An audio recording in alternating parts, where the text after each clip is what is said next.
Hi, I'm Rudy Banks, and I want to welcome you back to my SIM series, Success, Inspiration, and Motivation. Today we're going to talk about my favorite Les Brown coaching moments. If you haven't heard of Les Brown, you're in for a treat. I believe that there are three types of people in life. There are winners, there are losers, and there are winners who've not discovered how to win yet. And these individuals, it's something about them that drives them, that they will invest in themselves. They go to seminars and workshops and lectures, and they're seeking, there's something in them that says, I can do better than this. That there are people who would be glad to be where they are and would be happy, but they're not. How many of you know if you had your life to live over again, you can do more than what you've done thus far? Raise your hands. I was reading a story about George Bernard Shaw, who was a very brilliant man in his day, and I love to quote him. But one of the things that was asked George Bernard Shaw that really resonated with me at the end of his life, somebody asked him, if you had to be anybody in the world, anybody throughout history, if you had the power to be born again, who would you like to come back as? And without blinking, he said, I'd like to be born as the man and this I never was. In bondage for so many years. Didn't come out till late in my life. I like to be the man. I had him under arrest. I was in bondage with fear. I wanted to do what I'm doing. And I thought about things I wanted to accomplish, and I held myself back because I was afraid to fail. I was afraid to make mistakes. I was afraid that I would embarrass myself. I was intimidated by people who had college degrees because I didn't have a college degree. I still don't have a college degree. And so I would think about the things I wanted to do, and then I would start thinking about the fact, Les, you can't do that. So that's what I told this guy in me. Les, you can't do that. You don't have a college education. Les, I hear what you're saying, but come on, be logical. Be practical. You can't do that. I know you feel good going to see Zig Ziglar and Tony Robbins and the late Dr. Norman Vincent Peale and Robert Schuller. I know they motivate you and inspire you, but get real. You can't do that. You never worked for any major corporation. Come on, let's be practical, be logical. Oh, yes, I know people told you you have a gift of gab and you have a nice personality and you're funny and you make people feel good and you make them laugh, but you become a speaker, speak for corporations, train and teach people and motivate people to do something you've never done. You're not rich, you're not successful, you don't have any books, you don't have the resources, you don't know the people, you don't have the contacts. You can't do that, Les Brown. See, my heart said I can do that. When I looked at my dream and saw someone doing what I love to do, I love to help people. How many of you love to help people? And my heart said, I can do that. And then I made a critical mistake. I asked, how? The mind became operative. The mind came up front and said, Les Brown, I heard what your heart said. But I want to ask you, how will you do that? And so I went from my heart to my mind, and I tried to figure it out. How would I do that? At that time, I wanted to earn $1,000 an hour. My mind said, do you make $1,000 a week? I said, no. Okay. Have you ever done this before? I said, no. Okay, well, I'm not saying you can't do it, but let me ask you some other questions, all right? Have you any contacts with anybody that can teach you how to do this? No. Okay, well, maybe there's something else. Do you have the money? No. Do you have the credentials? No. Will anybody stand up for you and say, oh, he's done it for me and I know he's good? No. Well, let me ask you, do you really think you could do this? No.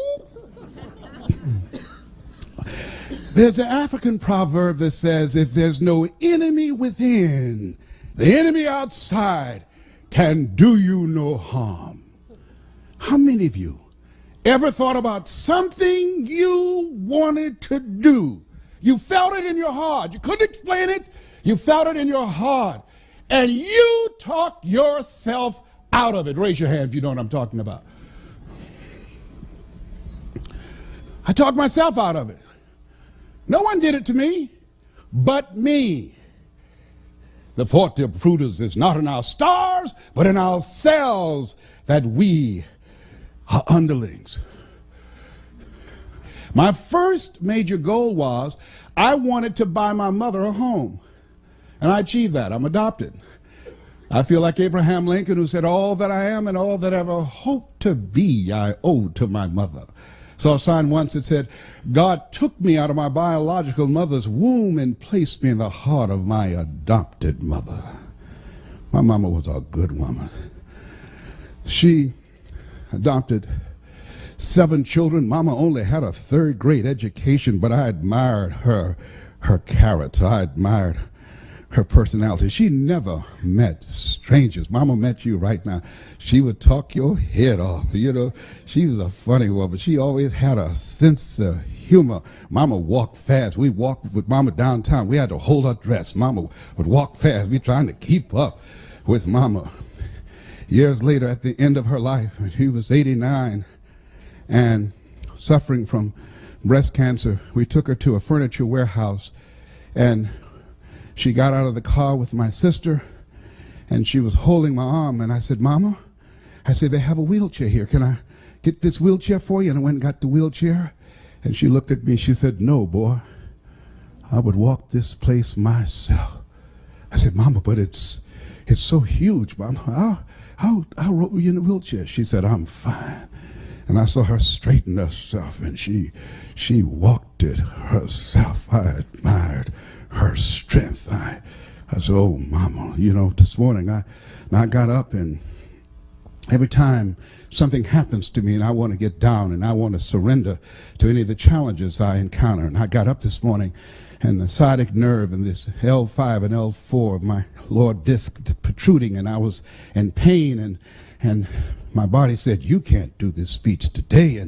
And somebody said, are you going to surrender to this pain, or are you Mamie's boy? Get up and straighten your back. You can do that speech. You can walk that flow yourself. When you start walking, you won't feel anything but her presence with you. Sometimes we have to stand up inside ourselves. Sometimes we have to fight ourselves. Sometimes you have a dream and goal that you want to achieve, and you say, oh, I can't do that. You got to tell yourself to shut up. I can do it. Don't tell me I can't do that. Sometimes you got to talk to yourself. I can do it. I'm Mamie's boy. Oh, I can do this. Oh, I will do it. I have got to do this. What you think about your dream? And I want you to increase your dream dramatically. And I said you have something special. I'm telling you what I know. You have greatness in you. You have the ability to do more than you can ever begin to imagine. I don't even know you, but I'm telling you what I know from my own experience. And greatness, ladies and gentlemen, greatness, it's a choice. It's not your destiny. Most people never discover their greatness. Most people, ladies and gentlemen, go to their graves living a life of mediocrity, living a life far below their potential. Oliver Wendell Holmes said most men and women go to their graves with their music still in them. A friend of mine, Dwight Pleasure, was eulogizing his brother in Chicago, and I attended the funeral. Dwight, powerful speaker, he gives a presentation called How to Start Over Again, how to make it from scratch. Oh, Dwight is powerful. Dwight had lost his life for years to drugs and crack cocaine, lost everything. And he came back again. He demonstrated comeback power going around the world, changing people's lives. And he was eulogizing his brother. He said, and the room was very quiet and very somber, and he said, my brother was in the room in California, and they told me he died by himself. And he said, and I submit to you that my brother didn't die by himself. That with my brother died a lot of dreams. With my brother died a lot of potential. My brother had a lot of good ideas. And my brother was one of those guys that said, one day I'm going to, and everybody started laughing. Because everybody knew his brother was talking about various things all the time. One day I'm going to do this, and one day I'm going to do that, and one day I'm going to do. He had a lot of good ideas that he never acted on. And when he died, when he took his last breath, all those ideas, and one day I'm going, all of that went down in the grave with him. Henry David Thoreau, come forward, what are your words? He said, oh God, to reach the point of death, only to realize that you've never lived, only to realize that you've never scraped the surface of your potential. Jim Rohn, come forth, what would you say? When the end comes for you, let it find you conquering a new mountain, not sliding down an old one. Oh, no. Ladies and gentlemen, a lot of people die full of their dreams, full of talent, full of ideas, full of skills, full of intelligence and abilities that they never reached for. They never tapped. They never got into. They never used it. Never used it. And so how do we do that? What is it that blocks us? Well, I mentioned one. Mine was fear. Here's another one. I didn't feel good enough. I was comparing myself to other people. I didn't feel, because I didn't have a college education, and based upon my failures and disappointments in the past and things that I'd attempted to do and they did not work out, I built a very practical, realistic, logical case on why I couldn't have my dream. And so I want whatever dream you have, I want you to expand it, I want you to increase it, and I want to warn you, don't ask yourself how you're going to do it. How is none of your business. Don't get trapped there. And don't worry about failing. You're going to fail. You're going to make some mistakes. You're going to look stupid. Why? It's called life. Write this down. Make it okay to fail. Goethe says, that which does not kill you will make you stronger. See, well, I found that, as the saying goes, most people fail in life not because they aim too high and miss. Most people fail in life because they aim too low and hit.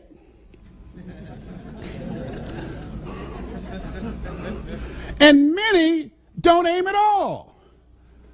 Many just survive. They come to work asking, what time is it? And they work just hard enough to keep from being fired. And they are getting paid just enough to keep them from quitting. In order to reach your goals and do some incredible things, ladies and gentlemen, I say that you have something special. You have got to have faith and ignorance. You've got to believe in yourself. You've got to believe in what you're doing. You've got to believe in your product. You've got to believe in your services. You've got to believe in a power greater than yourself. You've got to believe in the power of pursuit. And you've got to be ignorant enough to know that you don't know what you can't do. Don't rule anything out for you. Eye has not seen, ear has not heard, nor has entered the heart of humankind what God has in store for you. Repeat out to me, please. Leap and grow your wings on the way down. Yeah, so you're going to be a good salesperson. You've got to be a risk taker. Here's something else I tell you what. You want one of the keys? What will separate great sales professionals from people that are mediocre? I tell you what. I learned this as a kid. He used to sell newspapers.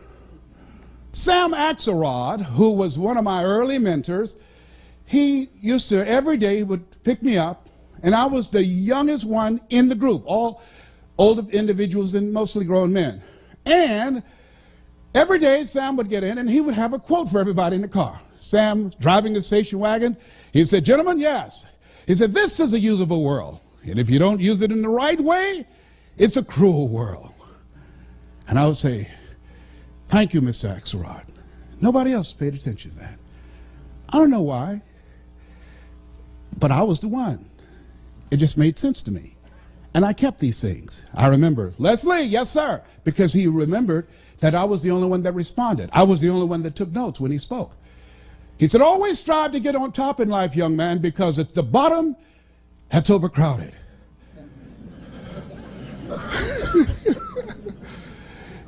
Yes, sir. Thank you, Miss Axelrod. But he was baffled by me because he couldn't understand how that adults who were 10, 15 years older than I was, had more experience, how was it that I was selling circles around them? I didn't have the experience. They were more mature. How did this little young kid come there and outsell them?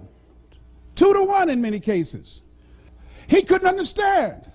When at the evening of the close of the day, he would look around and do a head count, say, "Wait a minute, somebody's missing." And everybody said, "You know who it is, that Leslie guy." "Leslie!" "Yes, sir." "Hey, come on, nobody sold anything, it's dead territory." "Oh, I can't come now, Sam, why?" "I haven't sold anything." "Leslie, no one sold anything. You guys sold anything?" "No, sir."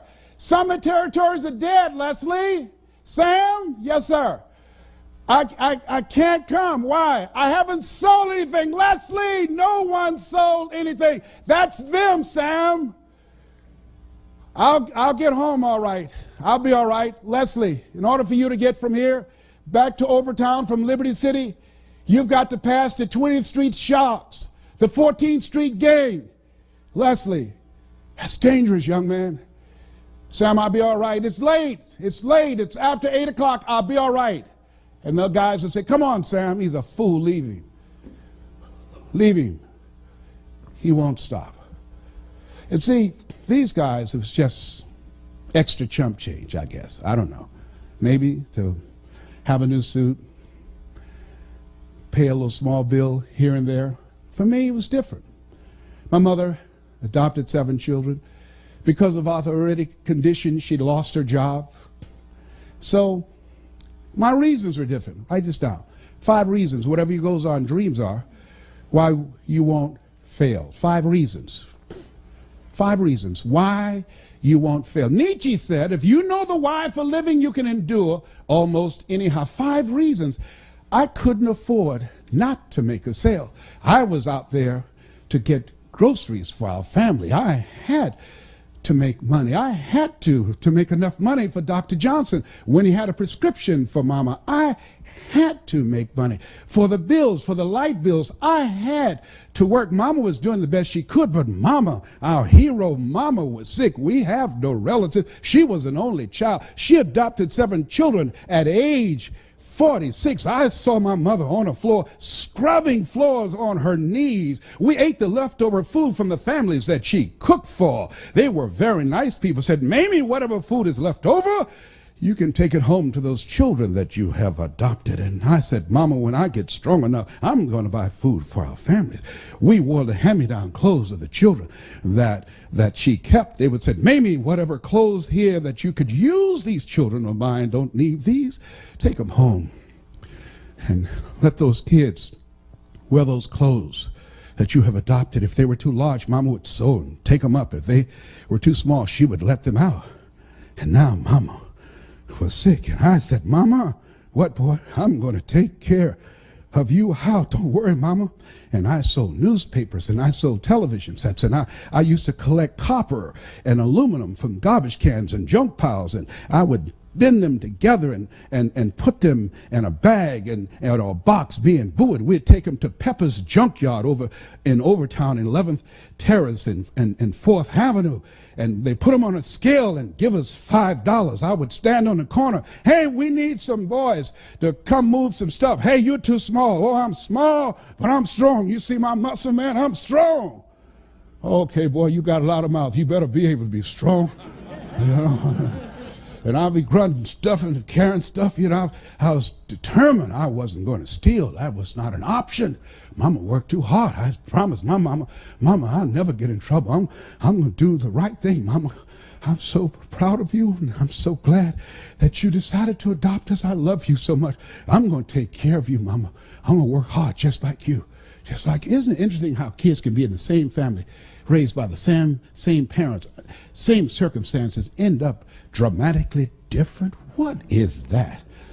Remember I said that you have something special? I believe that people go to seminars and workshops. They have that's something. I don't know what it is. It's just something about us that we're different.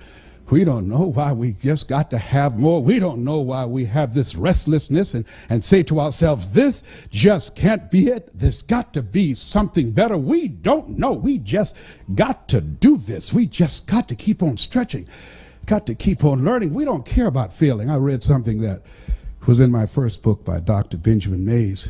He was a great man, great motivator, one of the mentors of Dr. Martin Luther King Jr. Dr. Benjamin Isaiah Mays says, it must be borne in mind that the tragedy of life does not lie in not reaching your goals. The tragedy lies in not having any goals to reach. It isn't a calamity to die with dreams unfulfilled, but it is a calamity not to dream. It's not a disaster to be unable to capture your ideas, but it is a disaster to have no ideas to capture. It's not a disgrace not to reach for the stars, but it is a disgrace to have no stars to reach. I say you got goals and dreams, things that you're reaching for, things that will make you stretch, things that will challenge you. I say don't lose that passion and that drive for life. It will keep you alive. I'm telling you what I know. Doctors looked at me 8 years ago and said, you have cancer. 8 years ago, they gave me 2.5 years. I was still here. I told my group of speakers that I trained, I said, I'm going to beat this, and this is a year. All of them said, okay, Les, we believe you, man. We're believing in you. And then they start calling the person who manages my speaking program and say, will we get a refund when he dies? Because they were believing the numbers. Because the PSA 1 to 4 is normal. 119, that's serious. I went to the MD Anderson, which is #1 in the world. Sloan Kettering, Johns Hopkins, Howard University. Went to all type of doctors and urologists and oncologists. And they said, Mr. Brown, I'm sorry, young man, but we've done all we can do. And let me share something with you. Write this down. Work on yourself. See, the people that are going to reach their goals and dreams, not only do they have compelling reasons that drive them, because the thing that drove me, that kept me ahead of everybody else, I had some compelling reasons of why I was selling television sets no money down. I had some compelling reasons that I'd go to a door at 10 o'clock at night and knock on the door. Hello? Yes? Who is that? Hi, would you like to buy a nice working television set, no money down? Boy, do you know what time it is? Yes, I do. It's 10 o'clock at night, and I take care of my mama, and I'm going to sell a television set tonight to somebody, and it might as well be you. And finally, somebody said, fool, come on in here. It better be a good one. You got to have some reasons. Reasons will drive you. Reasons will give you comeback power. One of my good friends, Willie Jolly, has a saying, one of his books, that if you get knocked, no, he says, a setback is a setup for a comeback. A setback is a setup for a comeback. When they said, you have cancer, one of the things that was different for me than everybody else, and I just finished doing a presentation called You Are More Powerful Than Cancer, was because of the fact that I listened to so many positive things. I went to so many lectures. I talked to so many people that were cancer conquerors. I asked them, what did you do? And when people said to me, oh, my uncle died of prostate cancer, my father died from prostate cancer, my mind said, well, that has nothing to do with me. I don't want to hear nothing about that. I'm not being insensitive. But don't tell me that. That's not my destiny. I got too much work to do. I got things that I'm supposed to accomplish. And so I had a mindset that, hey, I can beat this. I can get past this. Oh, no, I'm not going out like this. See, you got to stand up in yourself. You got to fight. You will have opposition. Things going to happen to you in life. It's called life, and it's not personal. Stuff's going to happen. And if you make it to the 40-yard line, if you can make it to age 40, between 40 and 60, it begins to intensify. All kind of things happen. Between 40 and 60, my mother was diagnosed with breast cancer and finally died. Between 40 and 60, I was diagnosed with prostate cancer. Between 40 and 60, I went through a divorce from someone that I loved very much. Between 40 and 60, my best friend died waiting on a liver transplant. Between 40 and 60, had a nationally syndicated talk show, highest rated, fastest canceled talk show in the history of television. Between 40 and 60, oh, life put a whooping on me. My God, how many of y'all had yours already? Tell how many of you know what I'm talking about? It ain't personal. Don't say, why did this have to happen to me? Why not you? Who would you suggest? It's called life. And here's what the key to it, that you have to work on yourself. I read every book I could on how to heal yourself. I listened to every speech. I talked to people. I went to lectures. I mean, everything dealing with healing, I fed my mind. Same thing in sales. Focus on your mind. When your sales drop, focus on your mind, not your techniques, not your strategy, not your clothes. Focus on your mind. What you do, what you accomplish, what you're able to sell is a direct relationship to what you believe and the story that you're playing in your head. That's what blocks you as sales professionals. I'm telling you what I know. I'm telling you what I've earned millions of dollars doing. I'm telling you what got me from being born in an abandoned building on a floor and being labeled educable mentally retarded, put back from 5th grade to the 4th grade, failing in the 8th grade, and being able to give a lecture at St. Albert Hall in London, England, or speaking at Harvard University. I'm telling you what got me here, what brought me to the party, to speak in the Georgia Dome to over 80,000 people, was my belief and the story in my head. The story used to be, I couldn't do that. But by listening to lectures over and over again, faith comes by hearing and hearing and hearing, by reading and feeding my mind. Language is the software of the mind. How many of you, since I've been speaking to you, your energy level is higher? Raise your hands, please. Yes. How many of you can feel me in your heart? Raise your hands, please. Yes. When Dr. Norman Vincent Peale spoke, he gave me goose pimples. When Earl Nightingale said, all of us are self-made, but only the successful will admit it. Mr. Swiderski. You like that one, huh? Yeah. Mr. Swiderski, family that we work for in Miami Beach, he did not know why I spent so much time in his office shining his shoes. Because he listened to The Strangest Secret in the World by Earl Nightingale. And I was listening to this. And as he was playing those tapes called Lead the Field, I was hearing these things, and then when I was shining, he said, well, that's good enough. I said, well, let me dust. Let me do, can I do, I'll start, well, that looks real clean, Leslie. Oh, but look here, the books are crooked. And I went in there early and messed them up so I could stay. Because I wanted to be in there while he was taking this time to work on this. He was a multimillionaire. My dream and vision was one day I'm going to be a millionaire like Mr. Swiderski. One day, because I was young, I had faith, and I was young and ignorant. I didn't know I couldn't do it. I didn't know I couldn't have a mansion. I was like the bumblebee. According to the laws of aerodynamics, a bumblebee isn't supposed to fly because the body is too large to be held up by its little puny wings. But the bumblebee doesn't know it. It's intelligently ignorant. So it keeps on flying anyhow. You have to write this down, something positive every day for an hour. You have to put yourself and you've got those 5 P's in a personal development regimen. Take an hour every day. I do it even now. I take 2 because my goals are higher. Every day. Read at least a chapter, something positive every day. Listen to a motivational message every day. Language is the software of the mind. Why? Because it will change the story that's in your head. See, what we do, what we accomplish is a result, as I said earlier, of what we believe and the story that's in our head. See, most people go so far and then they park. They stop. Their income, their achievement level, their commissions, what they do in life just tapers off. They park because the story in their head is, this is it. It's not conscious. Guess what? I got so busy and so consumed with where I was, I stopped reading. I stopped listening to tapes.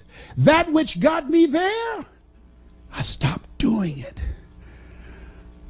The mind, ladies and gentlemen, is like a garden.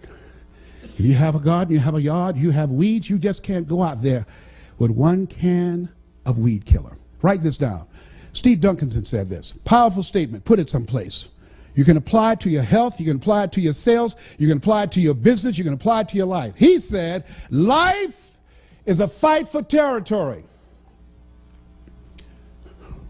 And once you stop fighting for what you want will automatically take over. Life is a fight for territory. And once you stop fighting for what you don't want will automatically take over. I have to exercise every day. I have to drop out of my bed and do 100 push-ups every day. I have to discipline my eating. I have to turn off the news. I can't watch the news.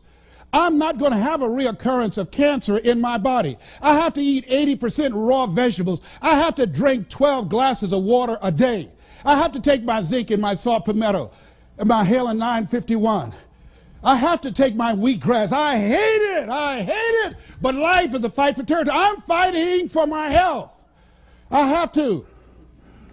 What working on yourself does, by setting aside time to work on your mind, to go seminars and workshops, it causes you to begin to reflect on yourself, to take personal inventory, and to upgrade your game plan and your strategy, but it increases your faith. See, our belief, it's something that continues to grow. What I earn is a reflection of what I believe subconsciously that I deserve.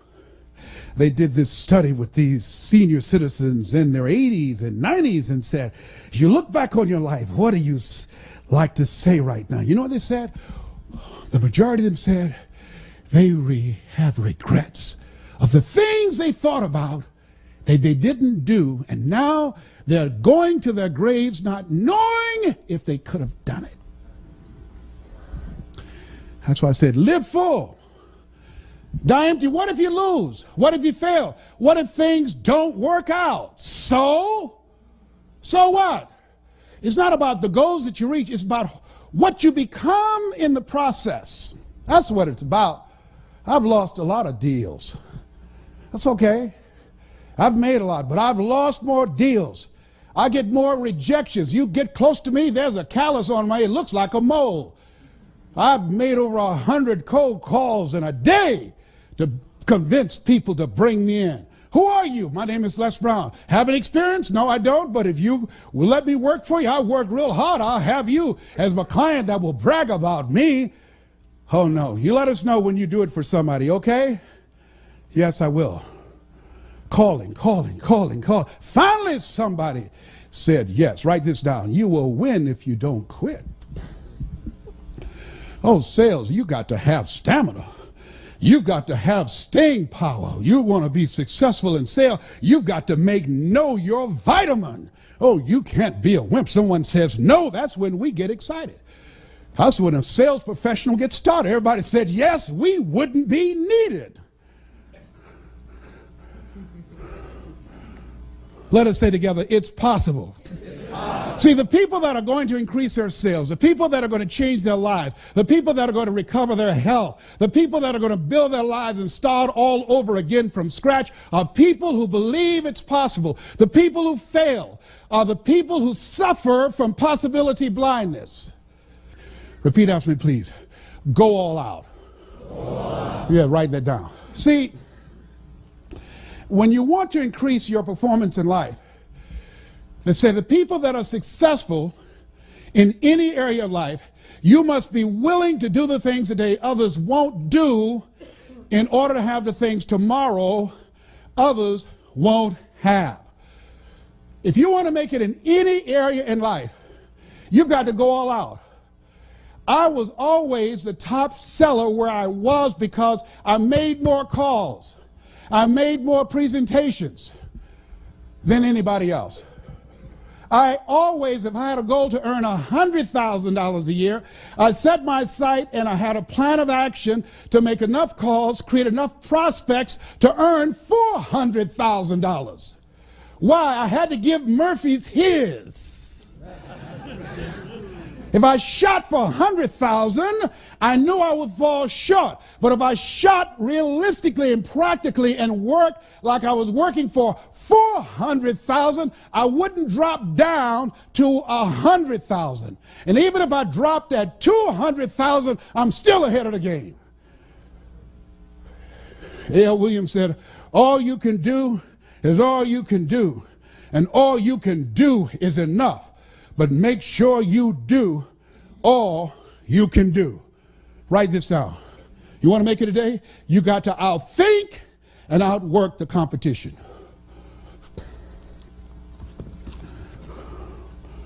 Outthink and outwork them. We're going to take a break and I'm going to share with you some other strategies that will give you the competitive edge. I don't care what you're doing. I outwork my competition. When I decided to become a motivational speaker, my goal was not to be just another guy out here. I trained speakers. And I say, let me tell you what has governed the industry. The Dale Carnegie course, which is a great course. Tell them what you're going to tell them, and tell them what you told them. I said, you want to be successful in speaking or anything else? I said, listen to me. My favorite book says, and all thy getting, get understanding. You want to be successful in any business and any sales, first thing you want to do is know your customer. I tell people spend more time listening to them, asking questions, finding out what they need. Don't go in running your mouth. Some people talk their way in and talk their way out. Have you seen them do it? Raise your hand. Find out who they are. Find out what do they want. Ask questions. Give a presentation from their point of view, not from your point of view. Let them see you as a resource, as a consultant, as a strategic partner. Don't go in selling. Build relationships. Zig would say, people don't care how much you know until they know how much you care. Here's something else. And whatever you want to do in becoming successful, write this down. Master your knowledge of the marketplace and the product. When I decided to become a major player in this industry, I started out reading one book a week. You must be willing to do the things today others won't do in order to have the things tomorrow others won't have. The average American reads one book a year.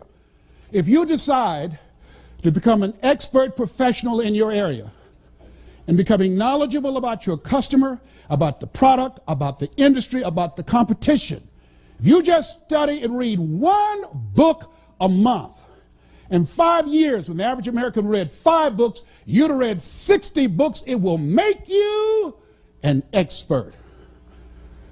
Here's the other thing that we'll talk about when we come back. Write this down. We'll start off this with presentation power. The difference between successful and unsuccessful sales professionals is the power to present. Mr. Washington said, Mr. Brown, yes, sir, man changed my life. I was in his class waiting on another student. He said, young man, go to the board and work this problem out for me. I said, oh, sir, I can't do that. He said, why not? I said, I'm not one of your students. He said, look at me. Yes, sir. Go to the board and work the problem out anyhow.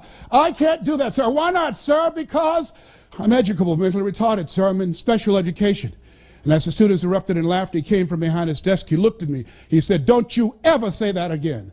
Someone's opinion of you does not have to become your reality.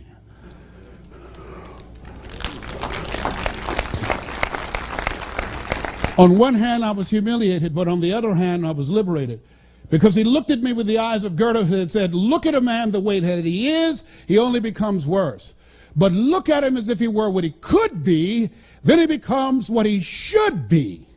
And he said, Mr. Brown, he said, develop your mind and develop your communication skills, because once you open your mouth, you tell the world who you are. And with that, we will take time out.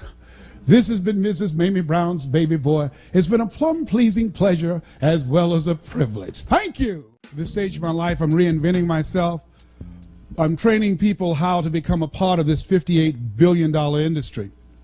And one of the things that I think that top sales performers have going for them is the ability to present. And that is either on the telephone or one-on-one or in small group settings, making a presentation or speaking before a large audience. It's something that can be learned, and something that some keys I'd like to share with you in the training that we provide that will give you a competitive edge. How many of you think that will have some value and learning strategies that can impact your presentation style? Raise your hands, please. How many of you have ever been in a situation that you know that had you been more effective in terms of how you presented yourself, that you would have done better? Raise your hands, please. How many of you have ever been in a situation, this has happened to me, where you choked? Raise your hand.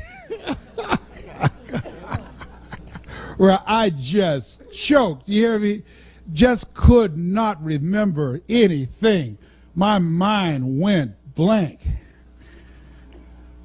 You want to master your knowledge. You want to know when you open your mouth that you know what you're talking about. The reason that I said you have to work on yourself, and write this down, before you speak, power presentation. Before you speak, see, a lot of people just worry about getting up and speaking and presenting. Before you speak, there's work you've got to do on you, because I don't care how good you are in your presentation, in your knowledge, how well organized it is. I don't care about your PowerPoint presentation. Who you are behind the words will be more powerful than the words you speak. When you come into the room, you've got to have a spirit and energy about you that you expect this deal to happen. You have to come in the room and you have to look at them, and your look must be, the only reason you were spared from birth control was to give me this deal.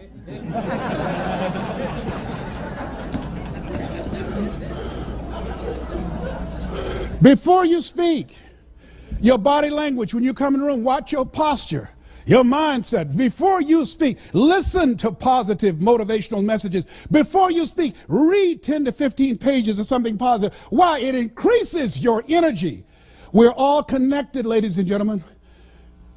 Haven't you felt people's energy? There's some people, you get around them and you just say, there's something about that person, I don't know what it is, but I don't like their energy. How many of you have been like that, right? How many of you ever walked into a deal and you knew the deal was done before you took the contract out? Raise your hand, please. You knew it. You knew it. Because you knew you were in the zone. You knew you were in your place. You knew you were in sync, mentally and emotionally and spiritually. And your information, you knew you were ready. It was ready. It was game time. You knew it. And I'm saying, from the time you get out of the car and walk in, from the time you make eye contact and shake their hand, from the time when you say hello, you have to be closed. You have to close the deal. In your voice, your mindset must be, this is it. Stick a fork in it, it's done. You're not going anyplace else. This is it. One stop, one deal. It's mine. I do market takeaways against the brightest and the best. I don't care about the credentials. MBA, PhD only means pile high and deep. That's all. No disrespect. I don't care. I'm going to prepare. You're not going to outthink and outwork me.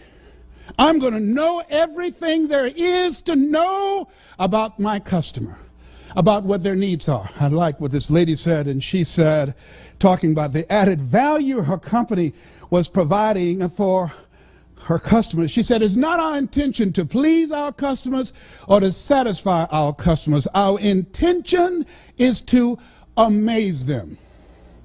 When I decided to become a speaker, I noticed that you hear most of my heroes, they gave the same speech. It's a memorized script. They give it everywhere. I decided I was going to make myself different.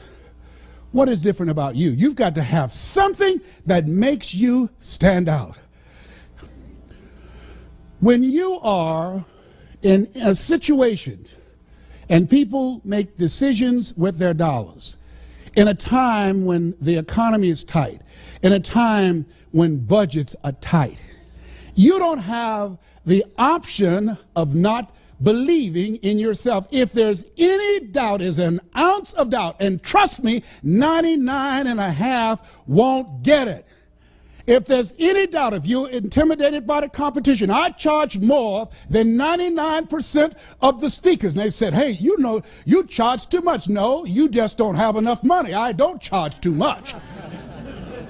You get, well, I've got a speaker that will come in for $15,000. I said, then get that. Then you get a $15,000 speaker and you get the results of whatever they produce. But when you want the best, you call me and I might be at the same level.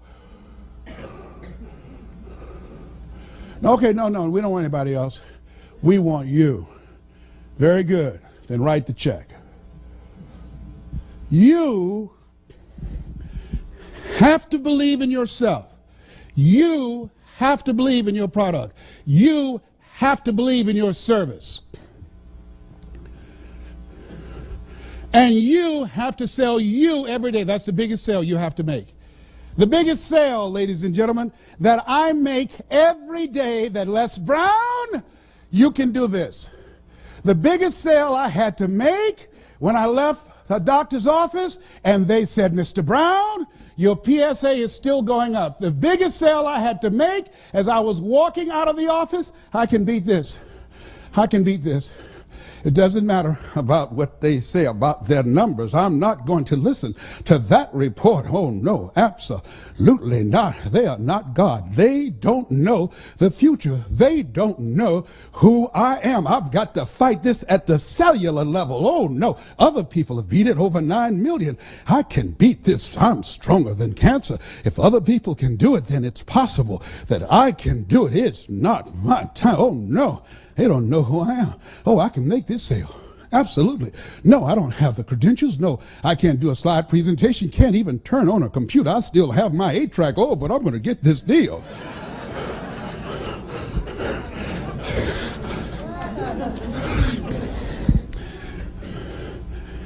You got to sell yourself every day. And sometimes you get scared. I like what Ambrose Redmoon said, that courage is not the absence of fear. Courage is the judgment that what you want is more important than your fear.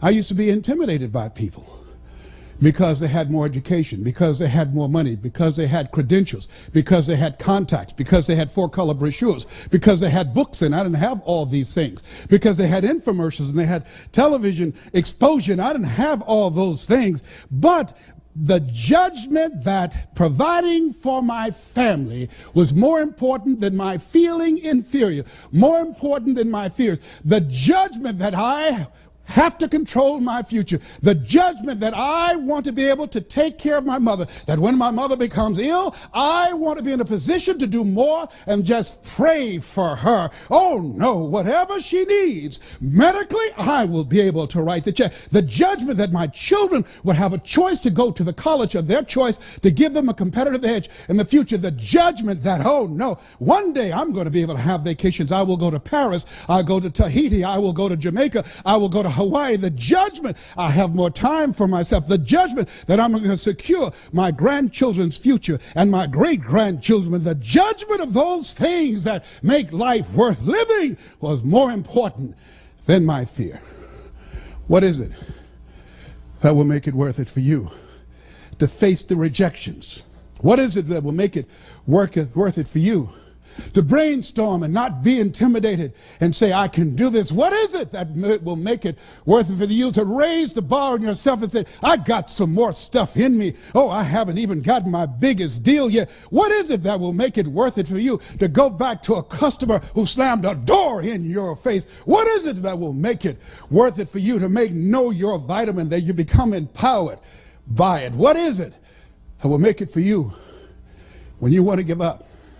You can't buy a sale, and things are working against you, and you get close to making your numbers, and then they double your quota. What is it? You got a sales manager breathing down your neck. Don't give you the tools. Don't give you the resources that you need. You're working in a toxic environment, and rather than working together, they're working against you. What is it that will make it worth it for you to get out of the car when you want to keep driving past the office because of the stress? What is it that gives you the strength and the power? I got a saying on one of my tapes, and life knocks you down, try and land on your back, because if you can look up, you can get up. What is it that will help you get back up again? Can you feel me up it here, up it here?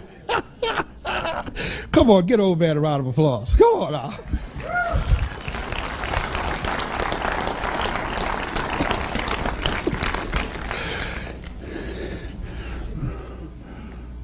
When you are involved in any area of life, let us say you got to have drive. Together, got to have drive. Let us say kick it up a notch. Yeah. See, when you are presenting, I tell and train my speakers, you've got to kick it up a notch. You've got to have power, feeling, and conviction. You can't be casual. See, if you're casual about your dream, you will end up a casualty. If you're casual about your product, if you're casual about what it is you're presenting, if you don't internalize it, if they can't feel that you are excited, that you are sold yourself, they don't care. You've got to give people enough emotional energy to say, wait a minute, I know this costs less, but there's something about this person, I'm going to go with them.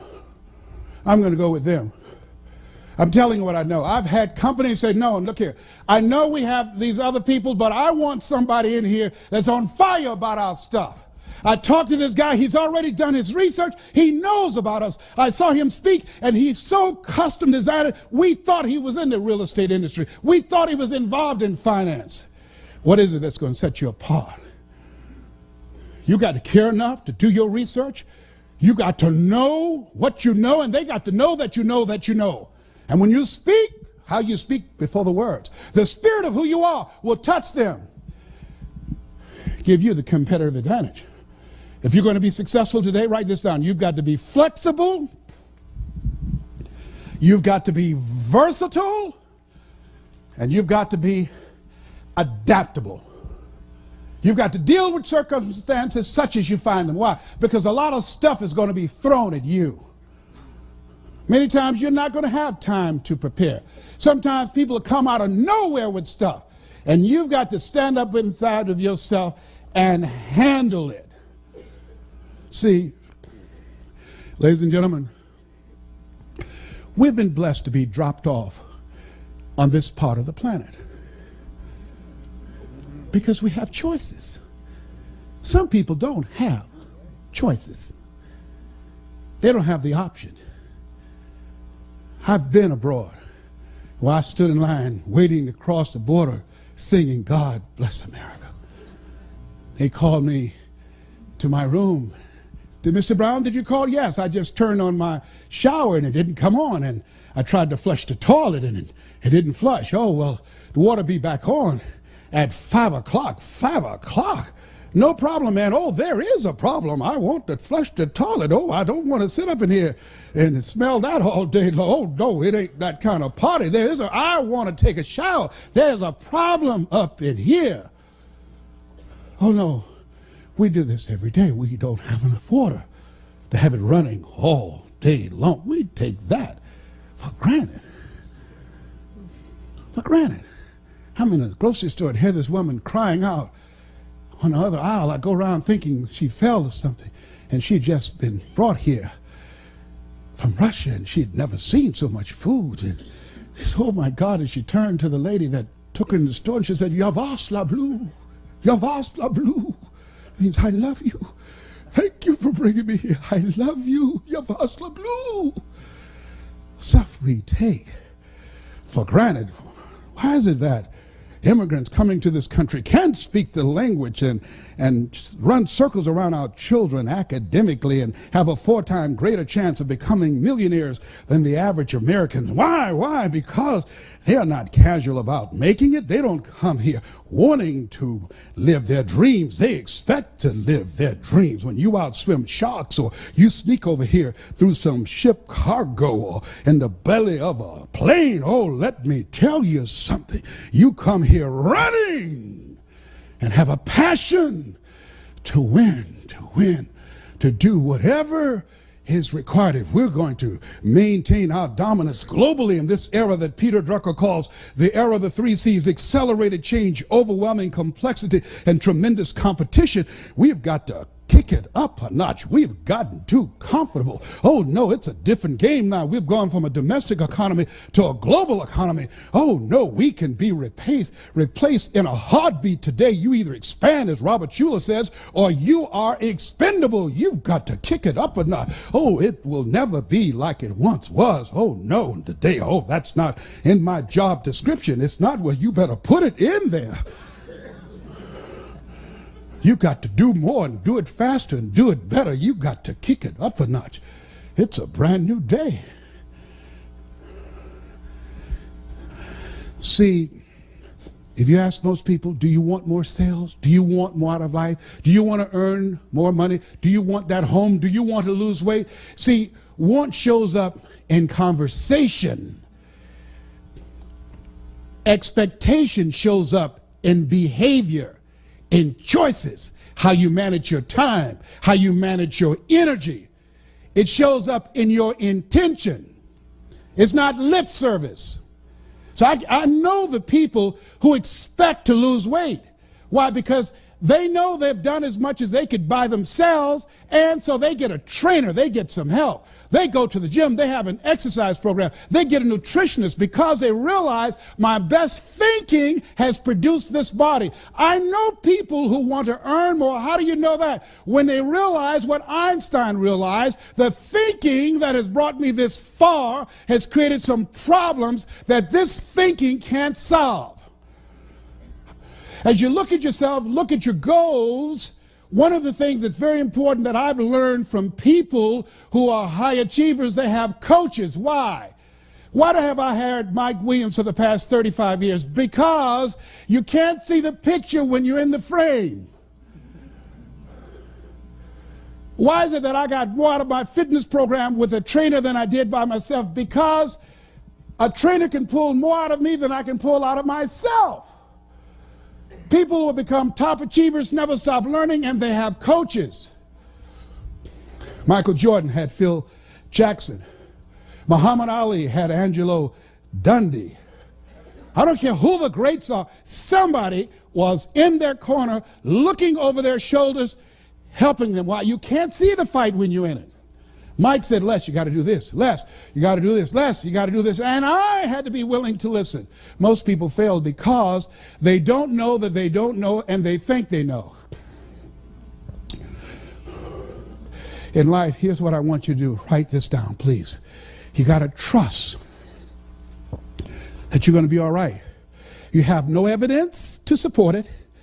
It doesn't make sense. You can't point anything to say, well, this is why. There's no logic in it. There's no way in which you can logically and practically and realistically support it and prove it. That's why you got to have faith and you got to have trust. Somehow, some way, you've got to have that you're going to come through. And I can tell you, some things will begin to happen that you will not even anticipate. The phone will begin to ring.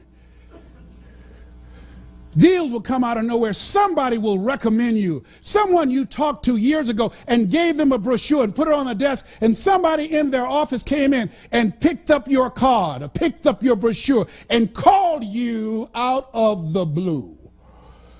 I remember years ago, I read an interview by James Brown. At that time, he was recognized as the hardest working man in show business. And it was my senior year, 1963. In an interview, they asked him, what was your greatest performance? At that time, his number one song was Please, Please, Please, Please. They had a cape and put it on his back. Baby, please don't go. And he would throw the cape off and run back on stage. He'd do the James Brown stuff. And he said in that interview, when they asked him, what was your greatest performance? And he said, the last one.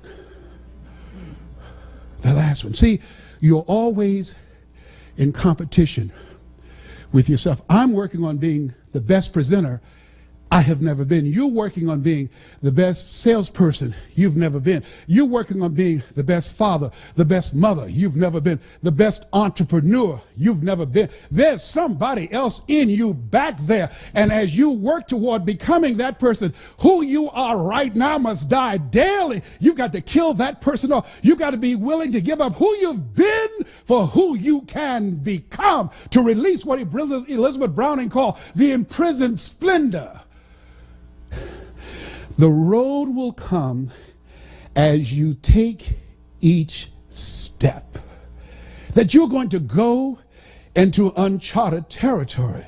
You're going to do what Henry David Thoreau said. Do not go where the path may lead, but go where there's no path and leave a trail. You're going to break records. You're going to do some things when you challenge yourself, when you work on yourself, because you don't get in life what you want, you get in life what you are. Most people don't know. If you want to improve your income, you want to improve your circumstances, you want to improve your commissions, you want to improve your life, you got to first improve yourself. You got to first take the time to work on you. Zig talks about a lumberjack whose wood production dropped by 40% because he wouldn't take the time to sharpen his axe. Write this down. Sometimes you have to believe in somebody's belief in you until your belief kicks in. Sometimes you have to believe in somebody's belief in you until your belief kicks in. I want you to think about your best year earning, your best year of sales, your best year of accomplishment, your best year of achievement. Here's what I know about you, and I don't know you, but from people that I've worked with and from things that I've learned and in my own life example, here's what I know about you. Whatever you have done is only a tip of the iceberg of what's possible for you. You can do 4 to 5 times more than whatever you have done. If anybody had told me, given my circumstances, born in an abandoned building on a floor with a twin brother in a poor section of Miami, Florida called Liberty City, if both my parents stood up now in the audience and say, hey, we're your parents, I would not know either one. Being adopted, labeled educable, mentally retarded, failing twice in school, if anybody had told me that in my future I would be speaking to you, in my future I would write books, in my future, even though I don't have a college education, I would produce 6 different specials for PBS and earn millions of dollars. In my future, I would have a nationally syndicated talk show. In my future, I would travel around the world and speak to over 80,000 people in the Georgia Dome. Nobody could have convinced me When I was working at Sears as a salesperson, when I was working for the Miami Sanitation Department as a garbage collector, making $8 an hour, no one could have looked at me when I was walking to empty their garbage and pushing that can forward and kicking it and getting up under it and moving it and straightening my back and walking with it to empty that stinking garbage in a truck with other men older than me and stronger than me. I did not know that this Les Brown that you see now existed. I didn't know. I didn't know. I'm still working. I know there's something else back here. I feel that there's something bigger for my life. And I feel that at this stage of my life, only certain kind of people come see me. People that show up because we're cut from the same cloth, we're branches of the same tree. People who feel me in their heart. People who are strange people like me. You're strange. That's why you're here. You're different. You're different. Mr. White said, Mr. Brown, yes, sir. You want to be successful? Yes, sir. Don't follow what other people do. I feel like a stranger when I have family reunions with my family. When I go to my reunions with my classmates, they talk about retirement. Life is about change. Human beings were built for change. Animals can't change. An alligator can't be anything but an alligator. A tree can't be anything but a tree. Human beings, we were built for change, to reinvent ourselves. You must be born again. There's something in you. You're pregnant with unlimited possibilities. You're pregnant with greatness. There's some things in you. In this room, some entrepreneurs. In this room, some millionaires. In this room, some great ideas, great strategies. In this room, some great concepts for business. In this room, great fathers, great mothers, great community activists and policymakers. In this room is greatness in this room. I don't know what your goals are. I don't know what you want to do. Here's what I feel. Here's what I have coming to me in my mind that I feel from you.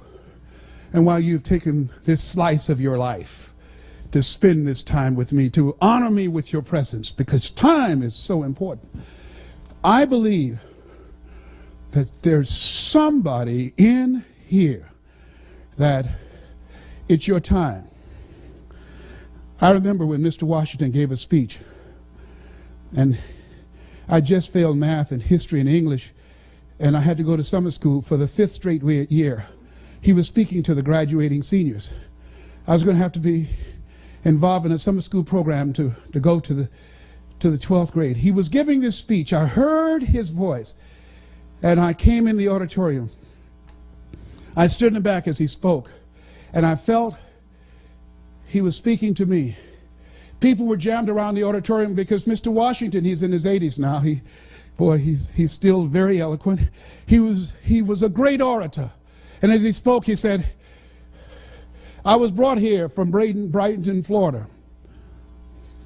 And I believe when I was brought here, I came to develop greatness. You have greatness within you. You have the ability to do more than what you can ever begin to imagine. And as you graduate from Booker T. Washington High School, if you leave here with a sense of greatness, it's just one of you have that vision of yourself, then Mr. Charles L. Williams, your principal, and the school board and all the people that were involved in recruiting me to bring me here, their efforts would not have been in vain. If just one of you have the vision, a larger vision of yourself, doing more, impacting people's lives, changing the course of history, creating a brighter tomorrow, then my being brought here would not have been in vain. And they gave him a rousing standing ovation. And as he left and went down the auditorium steps, I followed him. And I said, Mr. Washington. He said, yes. I said, do you remember me, sir? He said, no. I said, my mother, Mrs. Mamie Brown, she works in the cafeteria now. She got started. She's the one that fixed the great sweet potato pies that everybody talk about. I'm the twin, Leslie. You remember I was in your class waiting on MacArthur Stevens, and you told me to do something. I told you couldn't do it, and I told you I was in special education. I was educable, mental retarded. And you said to me, somebody's opinion of me does not have to become my reality. He said, yes. I wrote that down, sir. I see that every day when I get up. It's on my bathroom window, sir. On my mirror in my bathroom. I repeat that to myself. It doesn't bother me anymore that people call me DT, the dumb twin. He said, I'm glad to hear that, Mr. Brown. I said, sir? He said, yes. You said that if anybody, just one person in there got a larger vision of themselves, that your being brought here would not have been in vain. He said, yes. Well, sir, I'm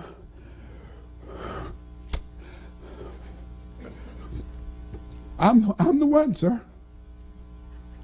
You are? Yes, sir. I'm the one. One day, sir, you are going to hear my name. What will you do? I don't know, sir, but one day you watch. You're going to hear my name again. He said, okay. He said, it's possible. Yes, sir. He started walking away. I said, Mr. Washington, he said, what do you want now? I said, don't forget my face, sir. Don't forget me. I'm Miss Mamie's boy. I'm a baby boy. People told her she should take me back to the welfare department, but my mama kept me anyhow. I'm the one. He said, okay. And he started walking away. I said, don't forget. Don't you forget here. And he didn't even bother answering. He just kept walking. Years later, I produced a special many years ago on PBS called You Deserve in Detroit. And I called friends and had them to call him to tell him to turn on public television when they're doing their fundraising. And when the announcer came on and said, ladies and gentlemen, You Deserve with Les Brown, he was in the kitchen and he came out and he saw me come up on the screen. He said, Edith, look, it's the dumb twin, look.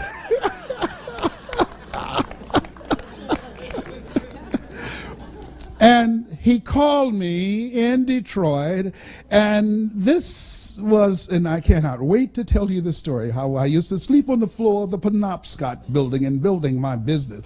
You know, during the good times, you put it in your pocket. During the tough times, you put it in your heart. And so he said, may I speak to Mr. Brown, please? I said, who's calling? He said, you know who this is. I said, oh, Mr. Washington, it's you. He said, you were the one, weren't you? I said, yes, sir. He said, but you were so crazy. I said, I know, but I'm rich now.